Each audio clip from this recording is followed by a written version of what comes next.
է պատգամավոր Էդգար Ղազարյանին։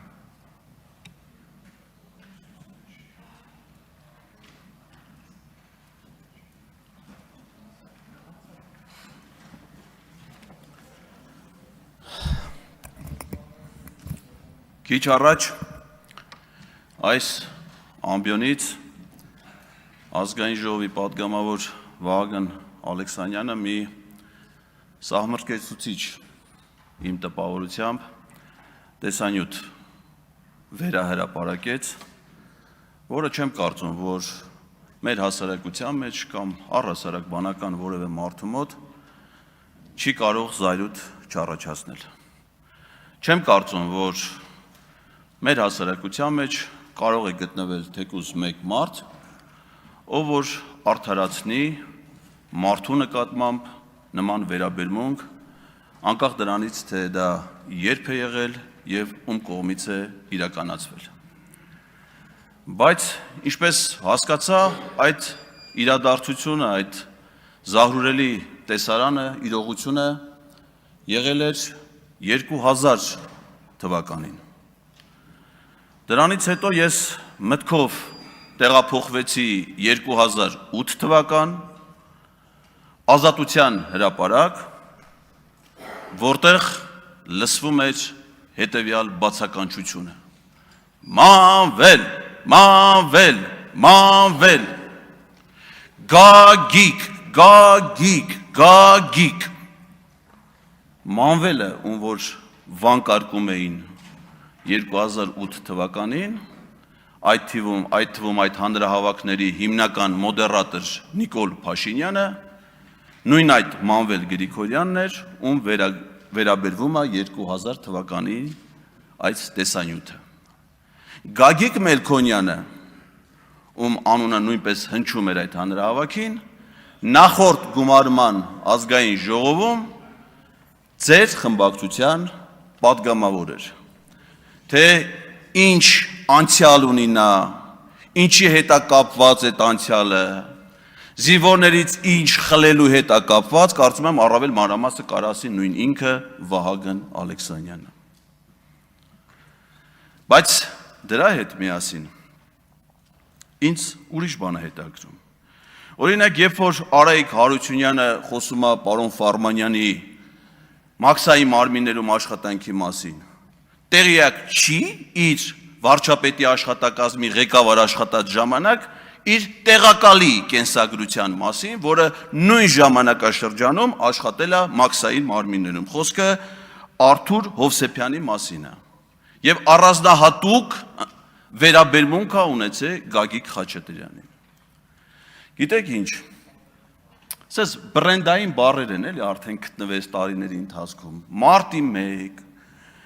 Ռոբերտ Քոչարյանի պաշտոնավարման շրջան, աշխատակազմի ղեկավար, այս վերջերս սակրավոր, ասես բառեր են գտնում, ասես բառերով անընդհատ մտածում եմ, որ դե նույն բանը մի 100 անգամ ասեն, կլինի ճշմարտություն։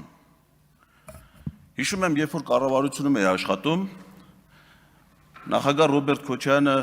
նաև իր կարծիքով մի շատ սխալ որոշում էր կայացրել, որը արագ հետևանքները վերացրեց։ Վազգեն Սարգսյանի արյունակից եղբորը Արմեն Սարգսյանին ցեմենտի գործարանի տնօրենից բերեց նշանակեց վարչապետի պաշտոնում, հետո նորից հետ տարան ցեմենտի գործարանի տնօրեն։ Այն գործարանի, որի դեպս վերջերս խլվել է սեփականատ, բարեխիղճ սեփականատիրոջից։ Ու ես կառավարությունում եմ աշխատում, վարչապետի մարզային այցելություններին ուղեկցում էի ու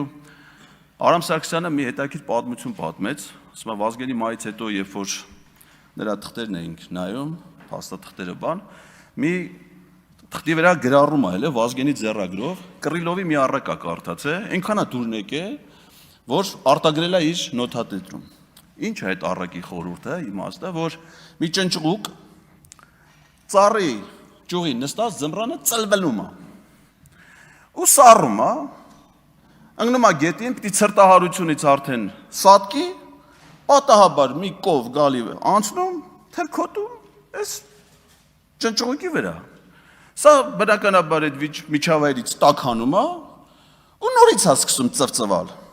Որ նորից է սկսում ծվծվալ, կատուն գալիս սրան գտնում և ուտում է։ Հիմա հեղինակը այդ առակից երկու հետևություն անում։ Առաջին, միշտ չի, որ քեզ կեղտոտողը քեզ վատություն անողն է, եւ երկրորդ, միշտ չի, որ քեզ կեղտից անողը քեզ լավություն անողն է։ Բայց Վազգեն Սարգսյանը իրեն բնորոշ նաեւ գեղարվեստական հանճարով ավելացնում է երրորդ հետևությունը։ Ասում է, եթե կեղտի մեջ ես ցենդ գլուխդ մի գցի։ Հիմա խոսքս վերաբերում է քաղաքացիական պայմանագիր ամբողջ կուսակցությանը, խմբակցությանը, նրանց ձևավորած կառավարությանը, սուս նստեք տեղներդ։ Դուք են քաղաքական ուժ չեք, որ կարողանաք որևէ մեկի անունը տաք։ Ռոբերտ Քոչարյանի պաշտոնավարման ժամանակաշրջան, աշխատակազմի ղեկավար, կոռուպցիա, այս համադրությունը հələ մի հատ բերեք տեսնենք, թե ում կերպարում է մարմնավորված։ Մինչև երկուշաբթի օրը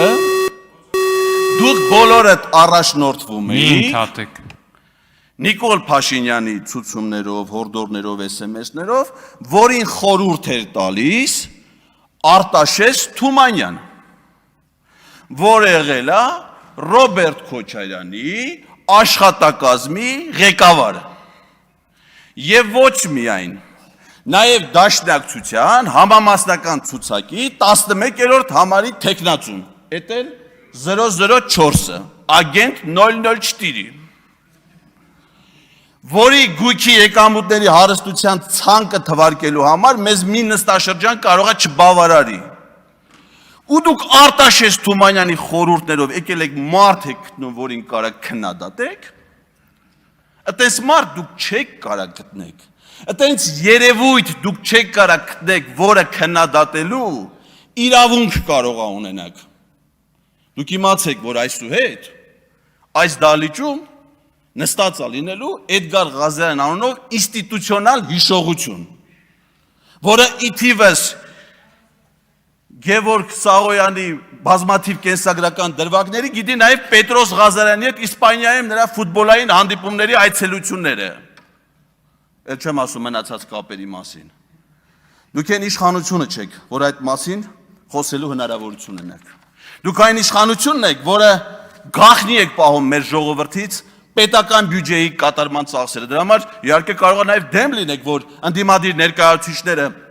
ղեկավարեն բյուջետային հանձնաժողովները եւ ազգային ժողովի ֆունկցիոնալ հսկողություն իրականացնեն կառավարության նկատմամբ։ Այդտեղ ձեր խմբակցության ղեկավարը կառավարական ամառանոցների նախկին հաշվապահն է, ով նաև եղել է հայկական ժամանակ օրաթերթի հաշվապահը, որին երբ որ լրագրողները հարցում էին անում, ասում էին, թե ինչքան գումար է ծախսվում կառավարական ամառանոցի պահպանման վրա եւ ինչ նպատակով այդ գումարները ծախսվում, պատասխան էր գալի. պետական գաղտնիք։ Ես չեմ հասկանում, թե ինչի պիտի գաղտնիք լինի հանրային միջոցը հանրային ծառայողի վրա ծախսելու համար։ Եթե գաղտնիք չի, թող հաշվապահն ասի։ Արդյոք ճիշտ է այդ տեղեկությունը, որ դեռ 24 թվականի բյուջեով, այս իհարկե կբերենք 27 թվականի բյուջեով, մենք ինքներս դա կպարզենք, օրական քանի միլիոն դրամ է ծախսվում Նիկոլ Փաշինյանի եւ մի քանի այլ ընտանիքների կեցությունը ապահովելու համար։ Ընդ որում ոչ միայն այդ ընտանիքների, այլ ես դες ուզում եմ հիշեցնել, որ այդ կառավարական ամառանոցի բնակիչներ են նաև Քայլոն, նույն ինքը Չալոն, Արջուկը, Ամպիկը, Մոլին եւ Բոնբորը։ Թվարկածս վերջին պերսոնաժները շներ են, որոնք Նիկոլ Փաշինյանը տարբեր ժամանակներում նվեր է ստացել Վրաստանի վարչապետից, Արագածոտնի մարզից եւ տարբեր տեղերից։ Մենք կիմանանք, թե ինչքան է մեր պետությունը ծախսում այս ամենի վրա։ Եվ կիմանանք, եթե հանձնաժողովի նախագահ ընտրենք պարոն Ֆարմանյանին, որը բացառիկ գործիչ է, երիտասարդ հասակում պատասխանատու վերաբերմունք ցուցաբերով ցանկացած առաքելության նկատմամբ, որն իրեն վստահվել է, գործնական աշխատանքը մշտապես համադրելով գիտական գործունեության հետ, վաստակելով իրեն արժանի հաջողությունները աշխատանքային գործունեության մեջ, ուսանողների սերը, հարգանքը եւ վստահությունը գիտական շրջանակներում։ Միգուցե մենք չունենք Վահագն Ալեքսանյանի պես բացառիկ արժանինքներ ունեցող այլ տեխնացու առաջադրելու համար, դրա համար ստիպված ենք առաջադրել Հայկ Վարմանյանին։ Շնորհակալություն։ Ամեն մեկս էլ մեր թերություններն ունենք, պարոն